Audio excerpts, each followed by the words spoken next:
My name is Erlinda Estrada. I'm a Santa Clara resident, a voter, and I'm not paid to be here. Tonight, I'm channeling my parents, long-deceased Santa Clara residents. I'm looking at this feasibility study with the eyes of two people who struggled hard all their lives. What would they think of this proposal? There is no return to the general fund from NFL events. The meager revenue stems from non-FL events.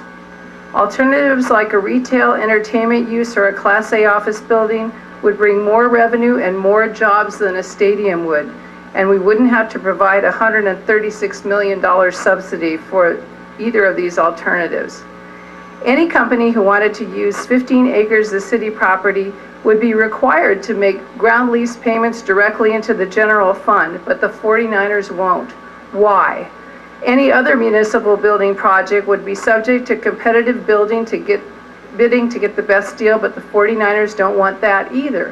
Why? Revenue to the schools will be about the same whether or not we build a stadium. And the elephant in the room, the $136 million subsidy. What other private businesses does this city subsidize? None to my knowledge. When evaluating this subsidy, I turned to Professor Rodney Fort, who wrote the textbook, Sports Economics. Fort states that the upshot of all the works analyzing subsidies is that most likely there are no new economic benefits from sports stadium subsidies. And that's what makes this such a lemon of a deal. Please just say no. Thank you.